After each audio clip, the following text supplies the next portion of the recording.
Hati-hati para orang tua ketika ingin menyampaikan kepada anaknya, nak nanti jadi anak sukses ya, tolong itu didefinisikan apa sukses. Pernah suatu hari saya mengisi kelas anak-anak, ketika ditanyain, mas cita-citanya mau jadi apa? Ini anak kelas 4 SD, dia bilang gini, bun aku kalau udah besar mau jadi orang sukses. Saya bilang, orang sukses itu orang yang kayak gimana mas? Dia bilang gini, yang banyak uangnya. Terus saya bilang gini, terus apa pekerjaan yang banyak uang ya? Dia jawab gini, apa aja yang penting uang banyak. Saya langsung bilang gini, calon koruptor nih kalau kayak gini. Bener nggak? Bener nggak? Dia bilang gini, kata papaku kalau gede harus jadi orang sukses yang uangnya banyak, yang rumahnya besar. Jadi orang tuanya tidak menjelaskan apakah uangnya boleh halal, harus halal, apakah boleh lain sebagainya.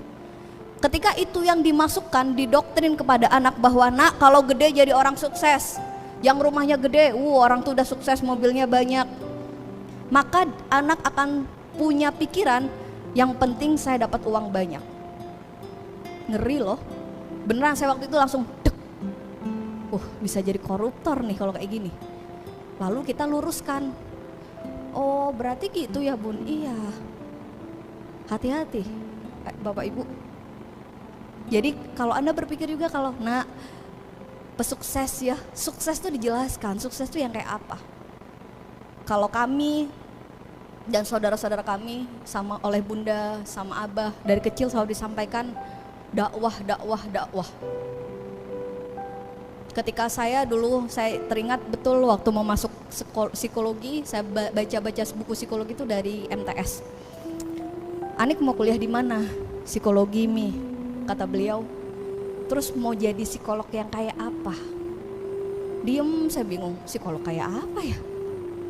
Terus beliau ngasih waktu untuk saya mikir. Lama saya bilang, psikolog yang bermanfaat. Bahasa dulu ya, bermanfaatnya model kayak apa? Sampai akhirnya terbentuk bahwa bermanfaat itu bukan karena nominal. Bermanfaat itu bukan karena saya dibayar 2M makasih mbak atau 2M beneran. 2M makasih mbak. Bermanfaat itu adalah di mana ilmu yang saya pelajarin, ilmu yang saya praktekkan itu bisa membuat perubahan di sekitar saya, sekecil apapun. Terus beliau bilang, bermanfaat itu tidak harus ngajar kitab, tapi kamu harus punya pondasinya. Oleh sebab itu, saya konsen di ilmu-ilmu healing dan ilmu-ilmu parenting yang menggabungkan antara tafsir, antara ilmu-ilmu agama. Karena banyak psikolog-psikolog dari luar yang modern yang akhirnya melenceng dari tauhid. Kenapa? Itu yang disampaikan. Berdakwah itu berdakwah bermanfaat untuk sekitar. Beliau bilang boleh jadi apapun, tapi mesti tetap untuk umat. Jadi Bapak Ibu, pastikan Anda sudah jelas menyampaikan. Gimana mau jadi qurrata a'yun kalau Anda tidak menyampaikan kepada putra-putri Anda kemana tujuannya, dia akan mengarah. Pastikan nyampein itu nak, tujuanmu ke akhirat sana nak. Yang dikejar itu Allah nak, bukan uang. Yang dikejar itu kesuksesan itu adalah ridhonya Allah nak. Kamu bermanfaat buat orang nak, nggak apa-apa dibayar 2M, makasih mbak. Ya awal-awal saya dulu begitu juga kok. Kalau ngisi-ngisi waktu masih zaman kuliah gitu ya, makasih mbak, ya besoknya meningkat jadi nasi kotak. Iya. Sampai bukan itu yang dikejar ya Bapak Ibu, sampai sekarang kalau mau ngisi tarif per jamnya berapa gitu. Tapi bukan itu, sekali lagi kalau saya bilang sama anak-anak, bukan itu. Fokus saja terhadap mengabdi, fokus saja memperbaiki diri, fokus saja ngisi diri, maka Allah yang akan tuntun kita. Gak usah ngejar dunia bahasanya, biarkan dunia yang ngejar. Salah. Baik, jadi warisan terbaik kita adalah anak-anak. Sekarang pertanyaannya, apakah kita mau meninggalkan generasi lemah atau generasi yang kuat? Apakah generasi yang kayak kemarin di video viral Anda sempat tahu ada anak-anak remaja yang menendang seorang nenek? Sempat tahu? Nyesek nggak tuh? Nyesek. Ada anak remaja, ada nenek-nenek sama dia ditendang dan itu diketawain. Dan anehnya anak-anak sekarang menganggap prank yang membahayakan itu adalah sebuah lelucon. Menganggap bullying itu adalah sebuah kebiasaan. Jadi warisan seperti apa yang mau kita tinggalkan?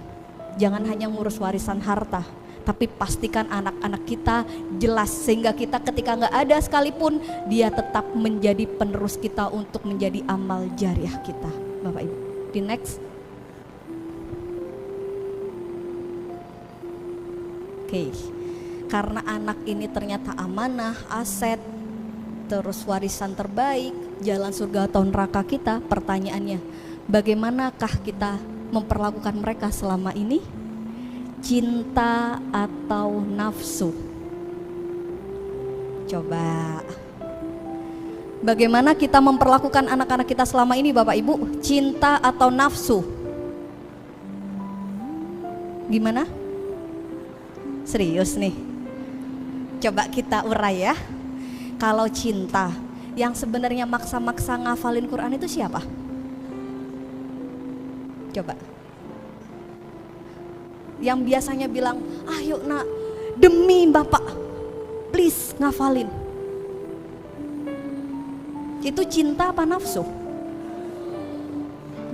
Nak, sekolah yang tinggi ya, karena ibu dulu gak sempet sekolah.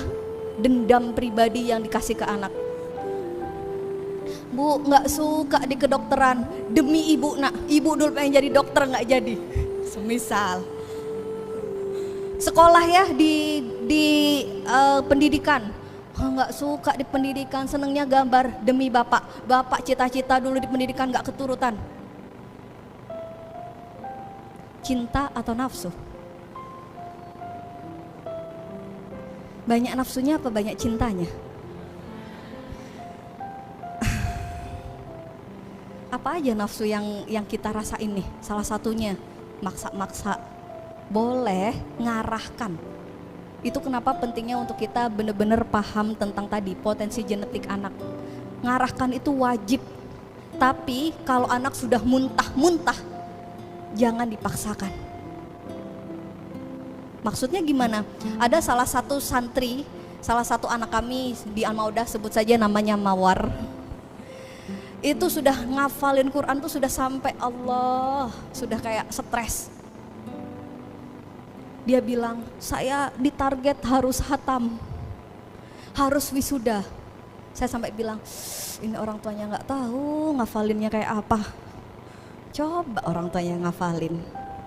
Setoran sama ustadzah Rodia, ada Ustadz Nasir. Nangis-nangis Bapak Ibu. Bilang di rumah, ayo tahajud. Orang tuanya tidur. Gimana mau ngontrol contreng-contreng yang liburan kemarin? Nafsu, tinggal posting, Masya Allah anak saya wisuda, siapa dulu ibunya? Allah, ayo nak ranking 1. Bukan anak-anak yang Anda gak berusaha. Demi Allah saya menjadi saksi, meskipun tidak semua ya, memang ada anak-anak yang memang sedang dalam penanganan khusus, tapi mayoritas 90% kalau saya bilang anak-anak Anda itu belajarnya sampai Masya Allah loh. Kamar tempat saya itu di bagian timur deket kamar anak-anak, sering denger gitu. Anak-anak jam 11 malam masih kadang ada yang nangis. Orang tuanya nggak tahu tuh. Orang tuanya tinggal bilang, kok nggak naik jus lagi kamu? Iya, dipikir kalau naik dari jus tomat ke jus apukat enak. Naik juz Al-Quran tuh Masya Allah Bapak Ibu.